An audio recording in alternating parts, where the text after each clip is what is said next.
Mallory, have you enjoyed producing the show today? I have, You had yes. fun? It's been great. We're not done yet, though, so No, don't we're not don't done log yet. off yet. We're not done yet.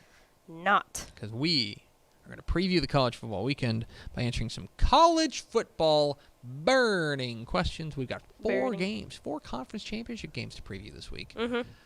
Where are we starting? Malpal.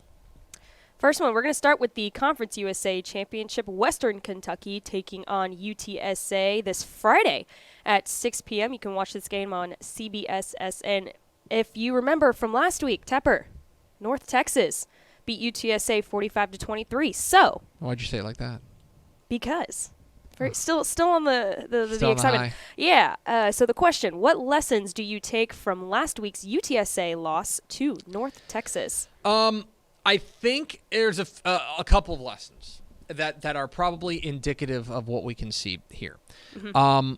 First and foremost is if you let a team run for 6 yards a carry, you're probably going to lose. Yeah. Which is what happened last week against like the run defense just collapsed. Terrible. Bizarre Awful. to see. Furthermore, as Frank Harris goes, so go the Roadrunners. That's not to say that he's their best player. Their best offensive player is probably Zachary Franklin, and their second best player is probably Sincere McCormick. In some order. But Frank Harris is the straw that stirs the drink. He's got to go out there and have a solid game. He was very bad last week. I think they're going to be happy they're in a dome. I think being home will help. I think being in a dome will help. No weather. Now, they are taking on Western Kentucky for the second time this year. Western Kentucky, you may remember, they played a wild one and scored late and came up with a big defensive stop late to win 52-46. Let me tell you about Western Kentucky. Western Kentucky is... I'm going to make Texas fans know this. They're actually all gas and no brakes. Yeah.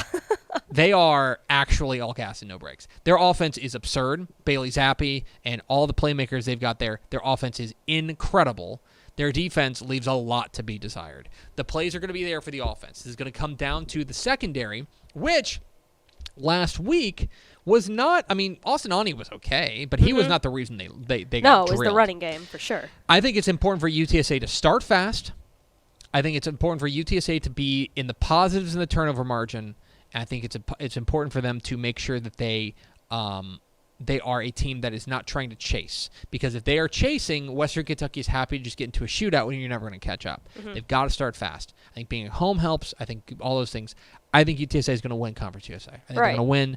I think they're going to win 45-31. It's definitely going to be a shootout, I think. I think there's going to be pointsy. Yeah, this game's going to be a lot different, too, because, like North Texas has become such a run-based team. If you've seen a Western Kentucky game before, they don't run the ball. It's wild ass. They throw the ball, and if you want to see a team consistently put up over 500-plus total yards of offense, it's Western Kentucky. They are wild ass. They're crazy. So...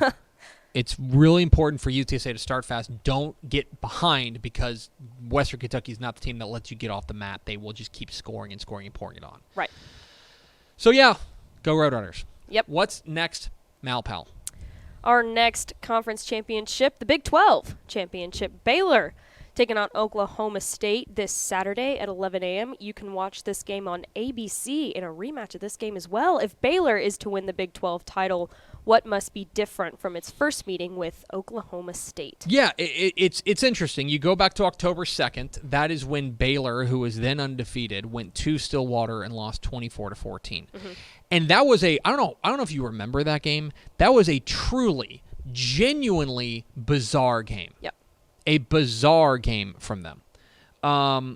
Because a lot of the moments that you would, or a lot of the important numbers that you would look at overall to measure like who's going to win a ball game, like Baylor won. Like Baylor was the dominant force in a lot of ways in that game. Mm-hmm. Especially, I mean, I believe they were +3 in the turnover margin. Uh-huh. They were like doing all the things they needed to do to get a win. The issue for them was that offense never got going. Mm-hmm. That offense, I thought Gary Bohannon had probably his worst game at Baylor. And he won't be playing this week either. Is he out officially? I believe so. Now, don't quote me on that, but I believe it's going to be Blake Shapen. Yep. I'm seeing that. Yeah, I don't know. But we'll see. We'll see if Gary Bohannon. It say he's uncertain right now. Okay, But I would. okay. Well, right now.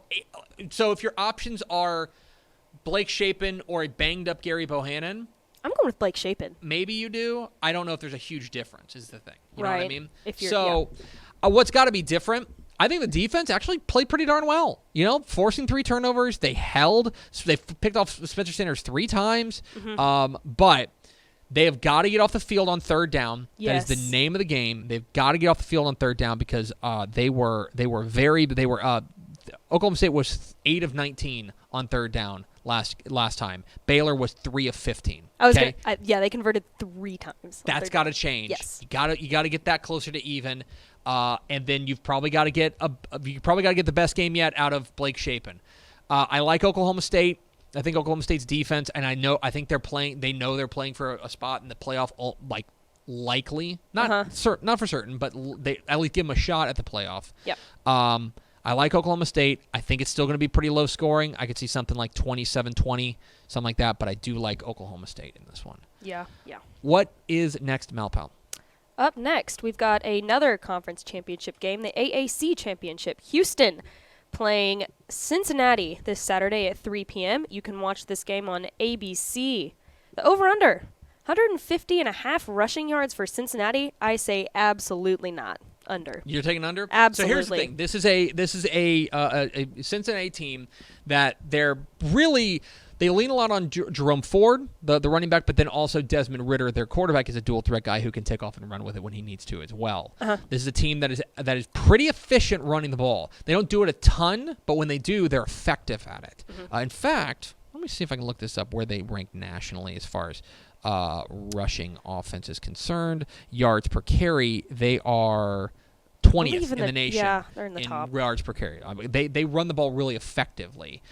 That is a place where Houston has been pretty darn good, against the run. They're ranked 8th. They're ranked 8th in rushing defense. Yep. Been excellent there.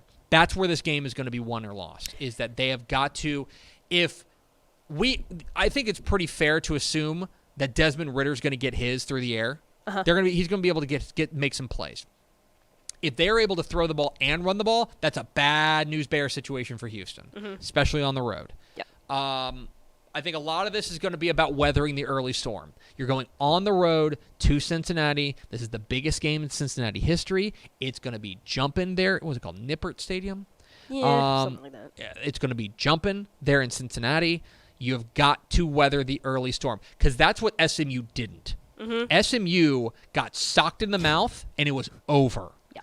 For Houston, you got to know they're going to come out, and they're going to try to take a sledgehammer to your face, and you got to weather it. You got to take it and get to the second quarter at like 14-7 or something like that, or 10-10 or something like that.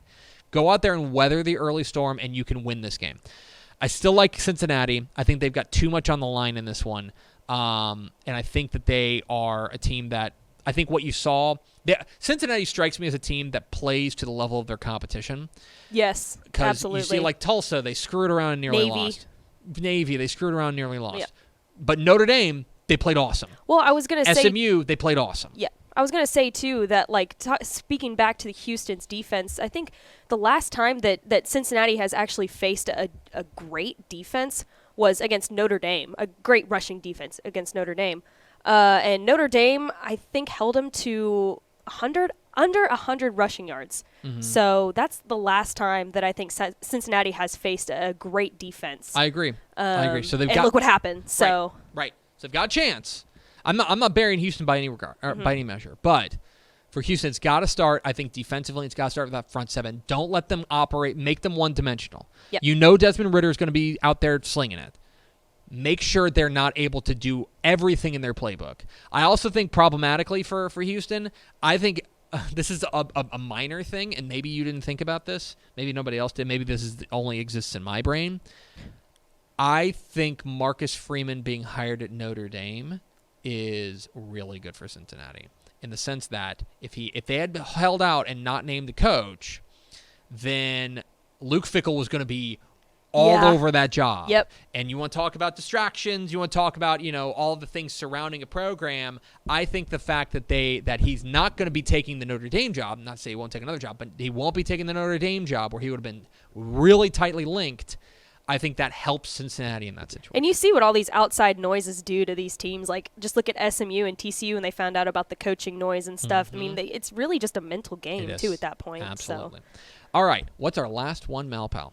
To round it out, we've got the SWAC Championship. Prairie View A&M at Jackson State this Saturday at 3 p.m., and you can watch this game on ESPN, too. Burning question. What is the key matchup for Prairie View A&M to win its first SWAC title since 2009? Well, they are going to have to find a way past one of the best defenses in the FCS. Yeah. So for those who don't know, the SWAC does not participate in the FCS playoffs. They don't. The winner of this game goes to the Celebration Bowl for the. I believe that's right. I believe it's Celebration Bowl. For what is the HBCU championship game. They call it the Celebration Bowl. It is between the SWAC and then the MEAC. The winner of the MEAC and the winner of the SWAC play at the Georgia Dome in Atlanta. This would be huge doings for Prairie View, who's a team that on the outset we thought had an opportunity to go this far. This is going to be, in a lot of ways, this is going to be their biggest test offensively. This is an offense that's been, really humming. They've gotten a great year from Jawan Pass, who has stepped up in a big way. We thought it was going to be Trayvon Conley, but Jawan Pass has stepped up in a big way, thrown 16 touchdowns. He's a guy who can run the ball as well, dual threat. They can run the ball with Jaden Stewart. But they're going up against Jackson State, whose defense has been spectacular. Yeah, they're incredible. Their defense has been the number one defense in the SWAC. That is, to me, where this game is going to be won or lost. They've got to find a way past one of the best defenses in the Big 12, or rather in the FCS, let alone in the SWAC. Now, Prairie View A&M, they're kind of on a 3-game skid right now too. I mean, of course, one of those being Texas A&M, but yeah, that doesn't help either. That doesn't help things either, right? You take a look at what they've done this year. It's not preferable. You would prefer to be going in there a little bit hotter. That gives me a little bit of pause, especially like that loss to Mississippi Valley State is butt. Yeah. It's a butt loss. Yeah. Got to get that offense going. It's an uphill climb. Unfortunately, I like Jackson State, especially being at home. That's huge. To go to Mississippi, that's going to be tough. But I like Jackson State to win it. But I would love to be wrong. That would be supremely awesome if I was wrong. So go Panthers. All these Texas teams won. We're openly rooting for. How about 4 conference championships? That would be awesome. That would Let's be. Run the table. I mean, we already know Texas is like the best football state, but let's just prove it to everybody real quick. Yeah. Let's run the table. I love it. That is our college football burning questions. Hey, thanks for watching this clip here on YouTube. If you like this kind of stuff and you want more of it, make sure you subscribe to our YouTube channel. And remember, you can watch us live every weekday at noon at TexasFootball.com, Facebook, Twitch, or here on YouTube. And if you want more of the best coverage of football in the state of Texas, check out TexasFootball.com and become a Dave Campbell's Texas Football Insider at TexasFootball.com/subscribe.